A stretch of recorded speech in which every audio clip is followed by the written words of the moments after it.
ભાવનગર જિલ્લામાં ચોમાસાના આરંભે જ જળસુખ થઈ ગયું છે। ડઝન જળાશયોમાંથી કેટલાક તો અત્યારથી જ ઓવરફ્લો થઈ ગયા છે।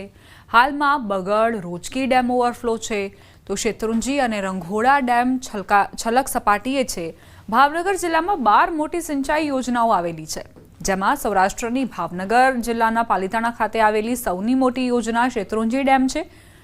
હાલમાં આ ડેમ ઓવરફ્લો થઈ ચૂક્યો છે, જો કે સૌથી ઓછું પાણી લાખણખા ડેમમાં માત્ર ને માત્ર 6% જ જળ સંગ્રહ થયો છે। પાણીની સારી આવક થતાં ભાવનગરમાં પીવાના પાણીની સમસ્યા દૂર થશે, સાથે જ ખેડૂતોને સિંચાઈ માટે પણ રાહત થશે। 12 જેવા ડેમો છે અને ચોમાસાની શરૂઆત થવાથી અત્યાર સુધીમાં 12 ડેમમાંથી મોસ્ટ ઓફ બધા ડેમ અત્યારે 80%થી પૂર્ણ સપાટી સુધીમાં ભરાઈ ગયેલા છે। ચોમાસાની શરૂઆતની સિઝનમાં આટલો બધો વરસાદ પડવાથી ડેમ ભરાવાની સ્થિતિમાં હજી પણ ચોમાસું બાકી હોય, ધીમે ધીમે ડેમ ભરાશે અને તેથી પાણીની સપાટીમાં હજી પણ વધારો થવાની શક્યતા છે। સમાચાર સુરતથી પ્રાપ્ત થઈ રહ્યા છે। વેસુ વિસ્તારમાં તોફાની તત્વો બેફામ બન્યા છે। 2 યુવકોને જાહેરમાં ઢોરમાર મરાયા। કાર પાર્કિંગ માટે બબાલ થઈ હતી। 2 થી 3 લોકોએ જાહેરમાં જ 2 યુવકોને ઢોરમાર માર્યો। સમગ્ર ઘટના સીસીટીવીમાં કેદ થઈ છે। સુરતમાં અસામાજિક તત્વોને કાયદો વ્યવસ્થાનો કોઈ જ ભય નથી। આ સીસીટીવી ફૂટેજ તેનો પુરાવો આપી રહ્યા છે। નજીવી બાબતને લઈને બબાલ થઈ, કાર પાર્કિંગને લઈને બબાલ થઈ, કઈ રીતે તોફાની તત્વો એકબીજા પર માર વરસાવતા જોવા મળ્યા। 2 યુવકોને જાહેરમાં ઢોરમાર મરાયો। સંવાદદાતા કીર્તેશ જોડાઈ ગયા છે। કીર્તેશ, શું ઘટનાક્રમ હતો?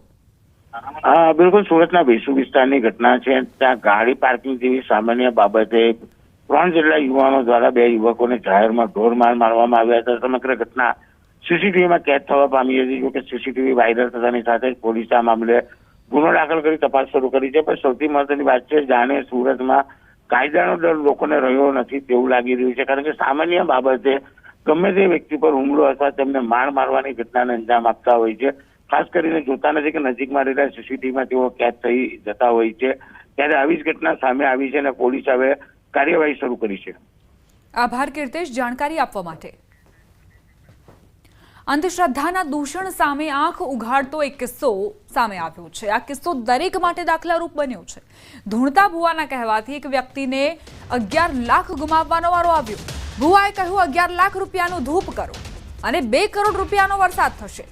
કાળા જાદુથી રૂપિયાના વરસાદની વાત સાંભળી અને યુવકે પોતાનું ઘરનું ઘર મોર્ગેજ કરી 6 લાખ રૂપિયાની લોન મેળવી લીધી અને તે પણ ભુવો લઈ ગયો।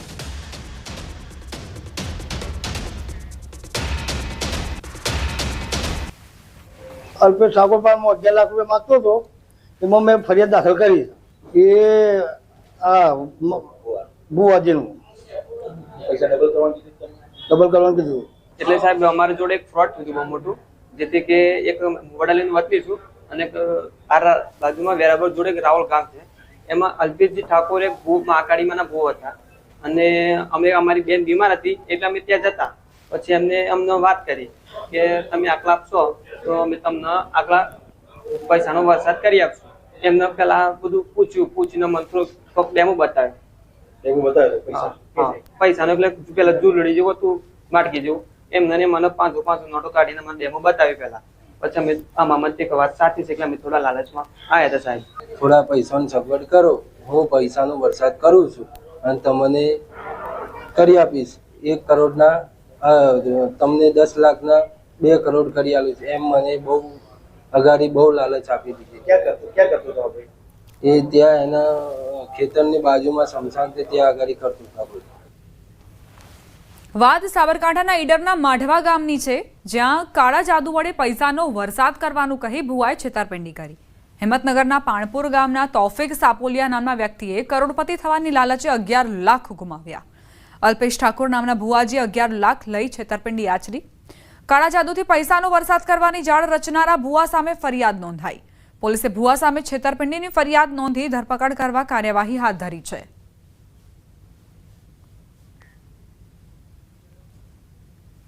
એમને 11 લાખ તમે મને આપો તો હું તમને એના 10 ગણા એટલે કે 2 કરોડ કરી આપીશ, એવી લોભામણી એમને લાલચ આપી। અને એમની એ ફરિયાદીની ફરિયાદ લઈને અમે આરોપી અરેસ્ટ કરેલ છે અને આગળની તપાસ હાલમાં ચાલુ છે. સાબરકાંઠાના જાદર પોલીસ સ્ટેશન મથકે ખાતે જે ફરિયાદ નોંધાઈ હતી 11 લાખના 2 કરોડ કરવાના મામલે જે એક ભુવાને પોલીસે અટકાયત કરી છે. નોંધનીય છે કે આ સમગ્ર મામલે હજુ તો બે લોકો પણ જે પોતાની જે રજૂઆત કરવા પહોંચ્યા હતા, જેમાંથી એકના 32 લાખ તો બીજાના 18 લાખ. એટલે કે ખાસ કરીને જે તેમના પાસે જાણવા મળી છે તે પ્રમાણે પહેલાં તો ભુવો તેમને વિવિધ લાલચો આપીને ત્યાં બોલાવતો હતો. બાદમાં ત્યાં જે એમની એક ઝોલી હતી, ઝોલી જે એના અંદર 500ની નોટોના બંડલ રહેતા હોય એ પ્રકારની એક ઝોલી બનાવી હતી. ઝોલીમાં જ એ 500 નોટોના બંડલ બતાવતો હતો, જેના કારણે લોકો લાલચમાં આવી જતા હતા અને ધીરે ધીરે જે પોતાની જે કિંમત છે, જે રોકડ છે, રોકડ ભુવાને આપતા હતા, જેના કારણે એકના ડબલ કરવાની લાલચમાં લોકોને અત્યારે હાલ તો પૈસા ખોવાનો વારો આવ્યો છે. આ સમગ્ર મામલે જાદર પોલીસે સતર્કતા રાખીને ફરિયાદના આધારે એક ભુવાની અટકાયત તો કરી છે, પરંતુ આ સમગ્ર હજુ પણ કેટલાય લોકો આ સાથે સંકળાયેલા છે કે કેમ એ દિશામાં હાલ તો પોલીસ તપાસ કરી રહી છે. આ ઉપરાંત હજુ સુધી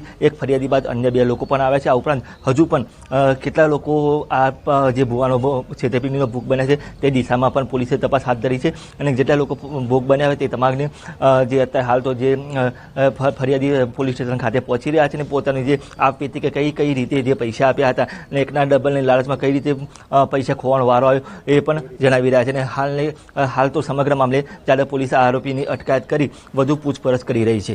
ઈશાન પરમાર, ન્યૂઝ 18 ગુજરાતી, સાબરકાંઠા. સમાચાર ભરૂચથી. નેત્રંગમાં 935 ડબ્બા ઘીની ચોરી થઈ. ચાસવડ ડેરીના ગોડાઉનમાં ઘીની ચોરીને અંજામ અપાયો. 5,61,000ની ઘીની ચોરીની ફરિયાદ દાખલ થઈ છે. ઘીના ડબ્બાની ગણતરી કરતા ચોરીનો ખુલાસો થયો. સીસીટીવી અજાણ્યો શખ્સ સીસીટીવીમાં ચોરી કરતો કેદ થયો છે. આણંદના પેટલાદમાં તસ્કરોએ આસ્થાના સ્થાન મંદિરને પણ ન છોડ્યું. ગોપાલપુરા વિસ્તારમાં માતાજીના મંદિરમાં ચોરી કરી. 2 તસ્કરોએ માતાજીના મંદિરના લોકરની ચોરી કરી ફરાર થયા. 2 તસ્કરો લોકર ચોરી કરીને ફરાર થવાની ઘટના મંદિરના સીસીટીવીમાં કેદ થઈ છે. ભરૂચના જાડેશ્વર તવરા માર્ગ પર બેફામ દોડતી ખાનગી લક્ઝરી બસના ચાલકે સ્ટેરિંગ પરનો કાબુ ગુમાવતા બસ ડિવાઈડર પર ચડી ગઈ હતી. આ અકસ્માતનો બનાવ સીસીટીવીમાં કેદ થયો. સીસીટીવીમાં સાફ જોઈ શકાય છે કે બસ સીધી ડિવાઈડર પર ચડી ગઈ હતી. જોકે સદનસીબે કોઈ જાનહાનિ ન થઈ. રસ્તા પર અન્ય વાહનો હોત તો ગંભીર દુર્ઘટના સર્જાઈ હોત. બેફામ દોડતી બસ કઈ રીતે ડિવાઈડર પર ચડી ગઈ, સીસીટીવીમાં આખી ઘટના કેદ થઈ છે. સદનસીબે જ્યારે આ દુર્ઘટના બની ત્યારે અહીંથી કોઈ પણ વાહન ચાલક પસાર નહોતો થઈ રહ્યો. સમાચાર અમરેલીના ખાંભાથી, જ્યાં સિંહે પશુનો શિકાર કર્યો. એક પછી એક 2 પશુના શિકાર કર્યા. પશુના શિકારની ઘટના સીસીટીવીમાં કેદ થઈ. પશુ પાછળ દોટ મૂકતો સિંહ જુઓ. ખાંભાના બામરણ ગામમાં આ સિંહ ઘૂસ્યો અને તેણે પશુનો શિકાર કર્યો. વડોદરાના ગામમાં દીપડાના આટાફેરા કેદ થયા છે, જેના કારણે લોકોમાં ફફડાટ ફેલાયો છે. રાયકા ગામમાં દીપડો ઘૂસ્યો, પશુનું મારણ કર્યું. ગામમાં દીપડો દેખા દેતા ગ્રામજનોમાં ફફડાટ ફેલાયો. ગામના ચબૂતરા પાસે દીપડાએ ગાયનું મારણ કર્યું. ગ્રામજનોએ ખૂનખાર શિકારીને મોબાઈલના કેમેરામાં કેદ કર્યો. મહીસાગર નદીના કોતરમાંથી દીપડો ગામમાં પ્રવેશ્યો. જિલ્લા પંચાયત સદસ્ય દ્વારા વન વિભાગને જાણ કરાઈ. વન વિભાગ દ્વારા દીપડાને પાંજરે પૂરવાના પ્રયાસ શરૂ કરાયા. રહેણાંક વિસ્તારમાં આવી ચડ્યો દીપડો. ડાંગ જિલ્લાના મુખ્ય મથક આહવામાં દીપડાના આટાફેરા જોવા મળ્યા. આહવાના મિશનપાડા રહેણાંક વિસ્તારમાં રાત્રે દીપડાના આટાફેરા સીસીટીવીમાં કેદ થયા. દીપડાના સીસીટીવી ફૂટેજ જોઈ વન વિભાગ હરકતમાં આવ્યું. જોકે દીપડો છેક ઘર સુધી આવી જવાની જાણ થતાં મિશનપાડા સોસાયટીના રહીશોમાં ભયનો માહોલ છવાયો છે.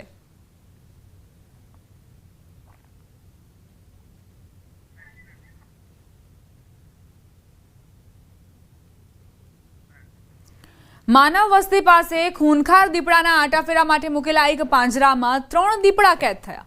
વાત જાણીને નવાઈ લાગશે, પરંતુ જ્યારે વન વિભાગ અને સ્થાનિકોએ પાંજરાને જોયું તો તેઓ પણ આશ્ચર્યચકિત થઈ ગયા.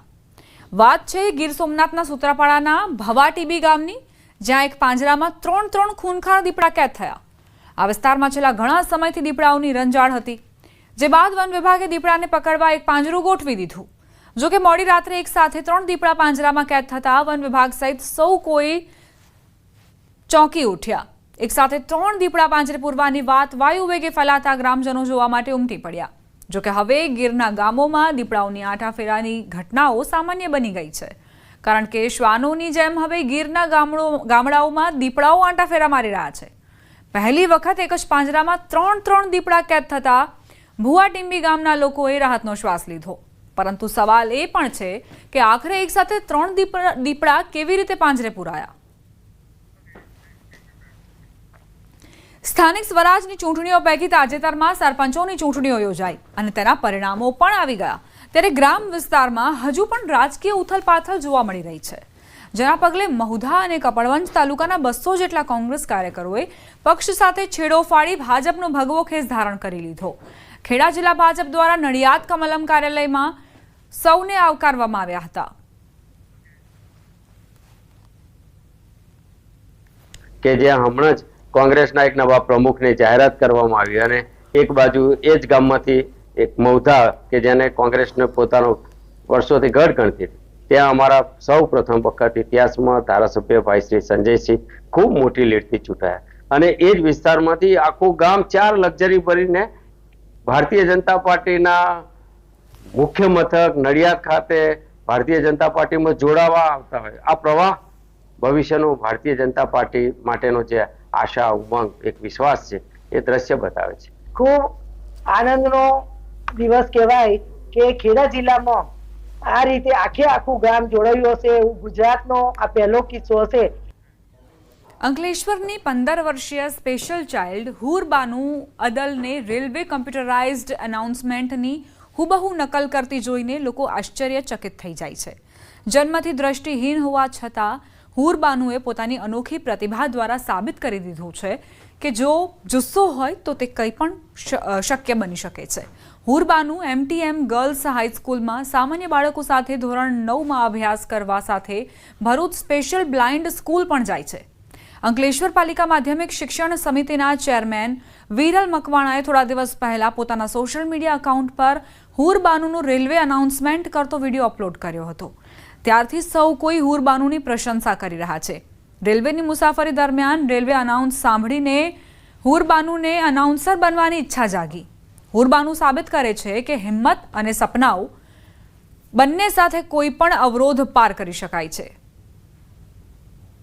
कृपया यात्री ध्यान दें, ट्रेन नंबर 20450 मुंबई सेंट्रल से चलकर अहमदाबाद से हो जाने वाली ट्रेन प्लेटफॉर्म क्रमांक 9 पर आ रही है. धन्यवाद. એ વિદ્યાર્થીનીમાં કંઈક અલગ જ પ્રતિભા છે, ખૂબ જ આત્મવિશ્વાસથી ભરપૂર છે, જે અંધ હોવા છતાં પણ અલગ અલગ પ્રતિભા ધરાવે છે. જેવી કે આપણે મોબાઈલ યુઝ કરીએ છીએ એવી રીતના મોબાઈલ યુઝ કરી શકે છે, યુટ્યુબ ચલાવી શકે છે, યુટ્યુબમાં અભ્યાસ પણ કરી શકે છે, બ્રેઇન લિપિની જાણકાર છે. અને જ્યારે એને પૂછવામાં આવ્યું કે ફ્યુચરમાં શું બનવા માંગે છે ત્યારે તે રેલવે એનાઉન્સર બનવા માંગે છે. એ ખૂબ જ સરસ એનાઉન્સમેન્ટ કરી શકે છે. શાળા પરિવાર એને એના ભવિષ્યમાં જ્યાં પણ અમારી મદદની જરૂર પડે ત્યાં મદદ કરવા માટે તૈયાર છે. તેને ભણવામાં બહુ રુચિ છે એટલે MTM સ્કૂલમાં તેને 9મા ધોરણમાં મેં એડમિશન અપાવેલું છે. ત્યાંના બધા મેડમો ટીચરો બધા સાથ સહકાર આપીને અમને તેને ધ્યાન રાખે છે. અને તે ભરૂચ બ્લાઇન્ડ સ્કૂલમાં બી જાય છે અને બ્લાઇન્ડ સ્કૂલમાં બી ત્યાંના ટીચરો મેડમો એનું ધ્યાન રાખે છે. તેને પઢાવતા ભણાવતા મોબાઈલ ચલાવતા શીખવાડે છે. અને તે આગળ ભણીને કોલેજ ભણીને તે રેલવેમાં અનાઉન્સમેન્ટની જોબમાં એને ઇન્ટરેસ્ટ છે. તે નોકરી તેને મળે તેવી અમારી આશા છે. મને ભણવાનું બહુ ગમે છે કેમ કે ભણીએ ત્યારે તો બધું આપણે કરી શકીએ છીએ. જો આપણે ના ભણીએ તો આપણે કંઈ કરી ન શકીએ. ભણવાનું તો આપણી જિંદગીનો પહેલો પાયો છે. આપણી જોડે જે નથી તેનું દુઃખ કરવાની બદલે જે અંગો શરીરના સારા છે તેનું શુકર કરીને તેની સાથે ખુશ રહેવાનું મારું માનવું આ છે.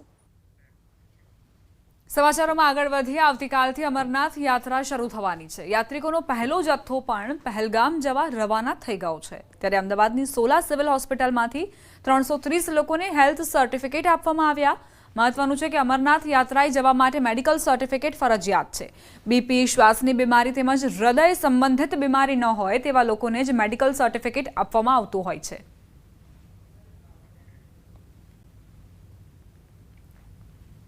સર્ટિફિકેટ આપતી વખતે આપણે ખાસ એમનું ધ્યાન રાખીએ છીએ કે તેમને બ્લડ પ્રેશરની, શ્વાસની બીમારી ના હોય, એ ખાસ તો જોવાનું રહે છે.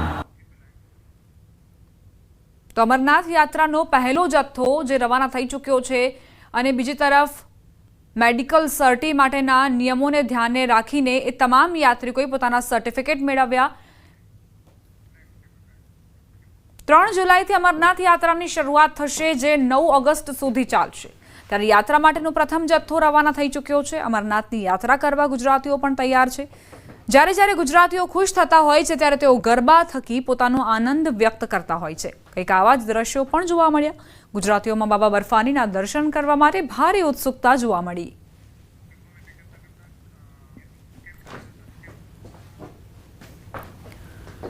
તો જમ્મુ કાશ્મીરમાં અમરનાથ યાત્રાને લઈને પહેલો જથ્થો રવાના થઈ ચૂક્યો છે અને એવામાં બાબા બર્ફાનીના દર્શન પહેલા ગુજરાતીઓએ કઈ રીતે ગરબા કર્યા તે પણ આપ જુઓ. હર્ષની લાગણી સાથે તેમણે આ ક્ષણ પણ અનુભવી હતી.